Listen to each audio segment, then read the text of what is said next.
Friday, Friday, gonna get down on Friday. Everybody's looking to. Oh crap, is this thing recording? Oh man, that's embarrassing. Well, anyways, guys, welcome to your 16th JavaScript tutorial. And in this tutorial, well, you know what? Before I even get started, first of all, I apologize for my voice. It's a little raspy. But, anyways, I'm not sick, but I got like a bunch of phlegm in my throat. I won't go into detail, but I'm taking Mucinex DM. So, anyways, if I cop up a huge loogie during this tutorial, then don't be mad at me. It's destiny. It's bound to happen. So just deal with it. So, anyways, let's go ahead and talk about nesting, what it is and why it's useful. Before when we had an if statement, it's basically said this: I'm going to give you a condition, and if it's true, run a bit of code.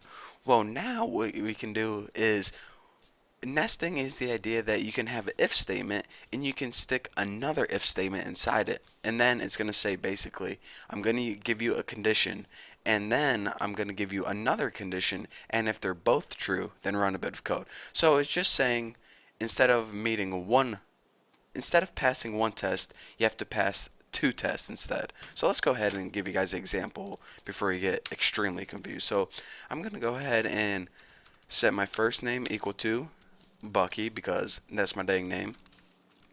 And then go ahead and set my last name equal to Roberts because that's my dang name. And now let's go ahead and build a basic if statement, what we learned before. If first name equals two equal signs Bucky, then go ahead and run this bit of code. And we already know that whatever we write in here is our statement, then it's going to run because we gave it a test and it passed it, so now it runs the bit of code. But what nesting is the idea that instead of just a regular statement like print out hello Bucky or alert box pops up, we can actually go ahead and put another if statement in here with another condition. So let's go ahead and put if last name equals Roberts, and make sure I spelled everything right.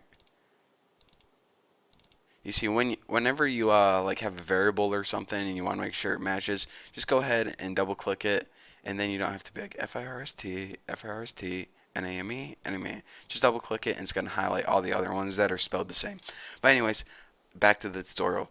So now let's go ahead and add a body to this, and now let's go ahead and write something like document dot write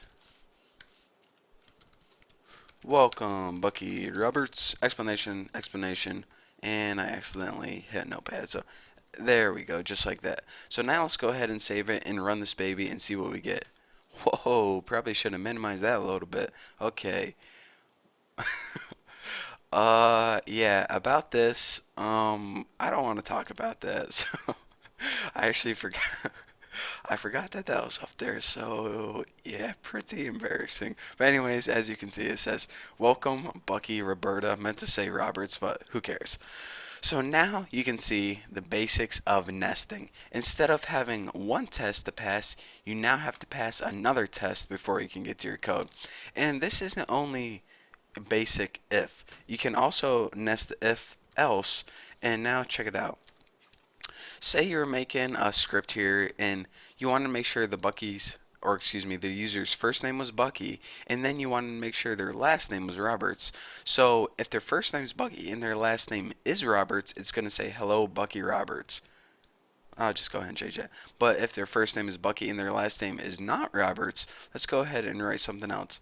Copy, paste, hello Bucky someone, or something like that.